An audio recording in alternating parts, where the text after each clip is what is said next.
मेरे सभी दोस्तों को मेरा नमस्कार, जय हिंद और सत श्री अकाल।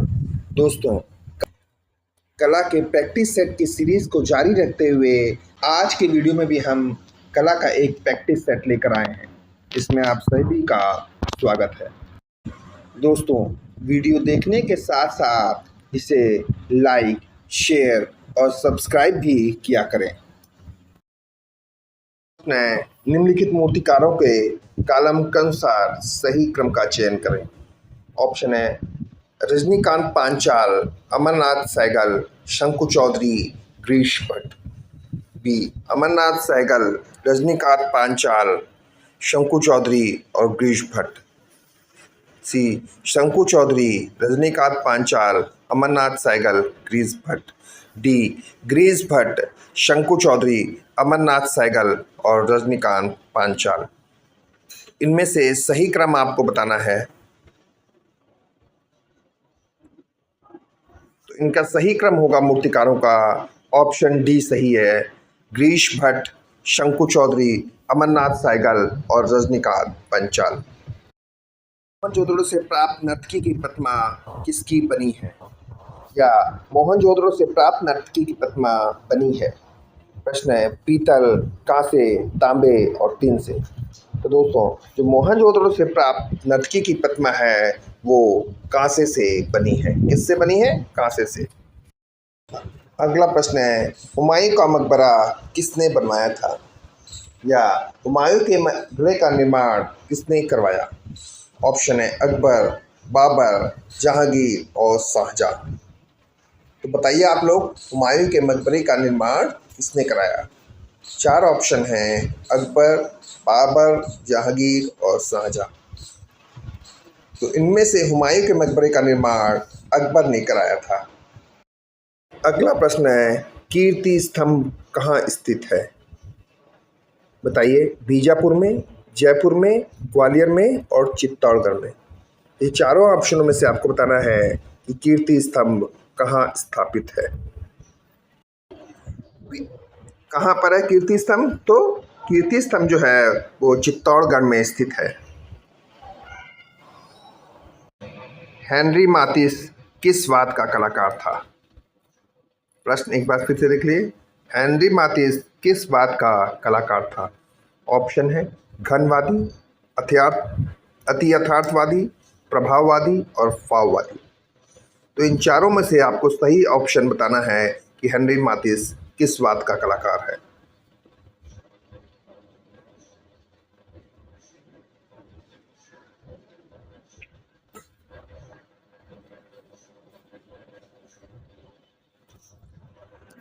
तो दोस्तों, हेनरी माथिस जो था वो एक फाववादी कलाकार था। कौन सा कलाकार था हेनरी माथिस? फाववादी। अगले प्रश्न में दोस्तों कलाकार और उनके वाद दिए गए हैं जिन्हें आपस में सही सुमेलित करना है। इधर दिया है प्रभाववाद, फाववाद, अभिव्यंजनावाद और अति यथार्थवाद। और कलाकार दिए गए हैं माथिस, मीरो, मोने और मुंक। तो इसमें सही क्रम क्या है ये आप लोगों को बताना है। बताइए प्रभाववाद के साथ कौन से कलाकार होंगे? तो प्रभाववाद के साथ जो होंगे वो मोनो होंगे। कौन सा? मोने। फाववाद के साथ हेनरी माथिस होंगे। अभिव्यंजनावाद के साथ एडवर्ड मुंक और अति यथार्थवाद के साथ जॉन मीरो।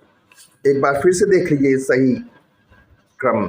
प्रभाववाद के साथ मोने, फाववाद के साथ हेनरी माथिस, अभिव्यंजनावाद के साथ मुंक और अति यथार्थवाद के साथ जॉन मीरो। अगला प्रश्न है जी हाँ, जॉक रूसो के विचारों ने सर्वाधिक किस आंदोलन को प्रभावित किया? चार ऑप्शन दिए हैं। इन ऑप्शनों में से आपको सही आंसर बताना है दोस्तों कि जॉन रूसो के विचारों ने सर्वाधिक किस आंदोलन को प्रभावित किया। ऑप्शन है नियो क्लासिज्म को, रोमांटिसिज्म को, रियलिज्म को और इम्प्रेशनिज्म को।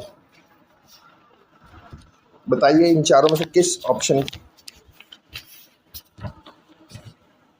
जॉक रूसो थे, उनके विचारों ने सर्वाधिक जो है वो रोमांटिज्म को प्रभावित किया। किसको? रोमांटिज्म को। अगला प्रश्न है, निम्नलिखित को सुमेल कीजिए। इसमें दोस्तों कलाकार और उनके चित्र दिए हुए हैं जो आपको सुमेलित करने हैं। एडवर्ड माने का चित्र है ओलंपिया। जीन अगस्त डोमिनिको का चित्र है द स्प्रिंग। पाल सेजान का स्टिल लाइफ विद अनियंस और एडवर्ड मुंक का द स्क्रीम। एक बार फिर से देख लिए। Edward Manet Olympia, Jean Auguste the Spring, Paul Cezanne still life with onions और एडवर्ड मुंक द स्क्रीम। अगला प्रश्न है, चित्रकारी में तेल रंग का उपयोग पहली बार कहाँ किया गया था? प्रश्न है, चित्रकारी में तेल रंग का प्रयोग पहली बार कहाँ किया गया? ऑप्शन है फ्रांस, हॉलैंड, जर्मनी और ग्रीस। तो बताइए इस प्रश्न का उत्तर कौन सा सही होगा? तो तेल रंगों का उपयोग पहली बार हॉलैंड में किया गया था। कहाँ पर किया गया था? हॉलैंड में पहली बार तेल रंग का उपयोग चित्रकारी के लिए किया गया था। दार्शनिकों के सही कालानुक्रम का चयन करें। ऑप्शन ए है अरस्तु, प्लोटिनस, सात और सुकरात। प्लोटिनस, अरस्तु, सात और सुकरात। सुकरात, अरस्तु, प्लोटिनस, सात। प्लोटिनस, सुकरात, अरस्तु और सात। दोस्तों इनमें आपको दार्शनिकों का सही क्रम बताना है। किसका? तो दार्शनिकों का सही क्रम होगा ऑप्शन सी, सुकरात, अरस्तु, प्लोटिनस और सात। सुकरात जो है वो 470 से 399 ईसा पूर्व थे। अरस्तु 384 से 322 ईसा पूर्व। प्लोटिनस 204 से 270 ईसा पूर्व और सात 1905 से 1980 ईसा पूर्व। अगला प्रश्न है, पिकासो की मृत्यु किस शताब्दी में हुई थी? ऑप्शन है 20वीं में, 19वीं में, 18वीं में और 17वीं में। तो पिकासो की मृत्यु कब हुई थी? इन चार ऑप्शनों में से आपको सही आंसर बताना है। बताइए। तो दोस्तों पिकासो की जो मृत्यु हुई थी वो 20वीं शताब्दी में हुई। कब हुई? 20वीं शताब्दी में। अगला प्रश्न है, इनमें से अति यथार्थवादी कलाकार नहीं है। ऑप्शन है सल्वाडोर डाली, मैक्स अंसार्ट, आंद्रे मासो और जैक्सन पोलाक। तो इन चारों कलाकार में से आपको यथार्थवादी कलाकार जो नहीं है वह बताना है। बताइए, चारों ऑप्शन आपको दिए हुए हैं, डॉली, मैक्स अंसार्ट, आंद्रे मासे और जैक्सन पोलाक। तो इनमें से जो जैक्सन पोलाक हैं वो अति यथार्थवादी कलाकार नहीं हैं, क्योंकि जैक्सन पोलाक जो है एक्शन पेंटिंग के लिए जाने जाते हैं। किसके लिए जाने जाते हैं जैक्सन पोलाक? एक्शन पेंटिंग के लिए। अगला प्रश्न है, इंग्लैंड के प्रमुख भूदृश्य चित्रकार का नाम बताइए। चार ऑप्शन दिए हुए हैं दोस्तों, वॉन गॉग, जियोतो, कांस्टेबल और टिशियन। तो बताइए आप इनमें से कौन सा कलाकार इंग्लैंड का प्रमुख भूदृश्य चित्रकार है?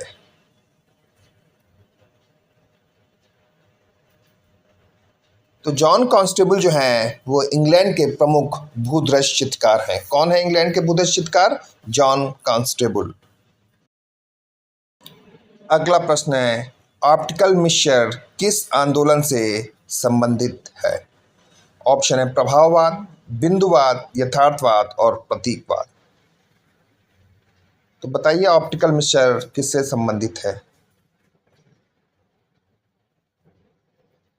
तो ऑप्टिकल मिक्सचर जो है वो प्रभाववाद से संबंधित है। किससे? प्रभाववाद से। क्योंकि फ्रांस में प्रथम वाद के रूप में प्रभाववाद की स्थापना 1872 ईस्वी में क्लोद मोने द्वारा की गई और इनके चित्र सूर्योदय के प्रभाव में इम्प्रेशन ऑफ द सनराइज में हुआ। ऑप्टिकल मिक्सचर का संबंध इसी बात से माना जाता है और प्रभाववाद की प्रथम प्रदर्शनी 1874 ईस्वी में पेरिस में की गई। अगला प्रश्न है, समुद्री जहाज की दुर्घटना पर बनी पेंटिंग मेडूसा का बेड़ा किस कलाकार की है?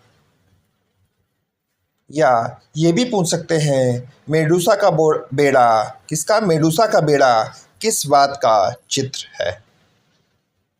ऑप्शन है जेरी कार्ड, अंग्र, एल ग्रोको और गोया। तो बताना है आपको दोस्तों, मेडूसा का बेड़ा किस कलाकार की पेंटिंग है? बताइए आप लोग।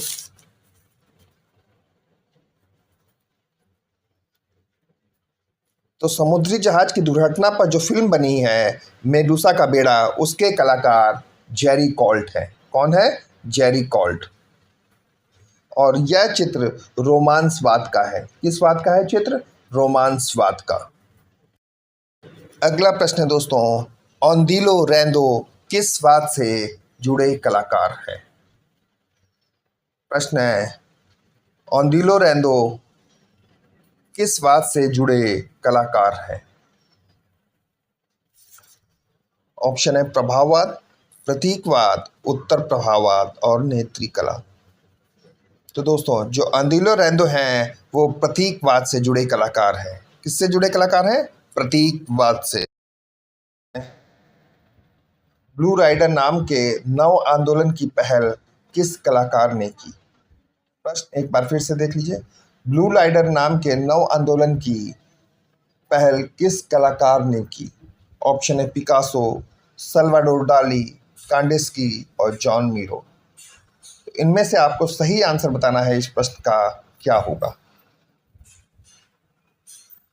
तो दोस्तों, ब्लू राइडर नामक आंदोलन की पहल कांडिस्की ने की थी। किसने की थी? कांडिस्की ने। अगला प्रश्न है, फाववाद का सबसे प्रमुख चित्रकार या कलाकार कौन था? पाल सेजान, गोया, पिकासो और मातिस। तो आप लोगों को बताना है फाववाद का सबसे प्रमुख कलाकार कौन था। तो फाववाद का जो सबसे प्रमुख कलाकार था वो हेनरी मातिस था। कौन था? हेनरी मातिस। अगला प्रश्न है, द एरोडेशन ऑफ मैगी किस यूरोपीय कलाकार की कृति है? प्रश्न एक बार फिर से देख लीजिए। द एरोडेशन ऑफ मैगी किस यूरोपीय कलाकार की कृति है? Leonard da Vinci, म्यूरिलो, Albert Durer और कोया। तो बताइए आप लोग।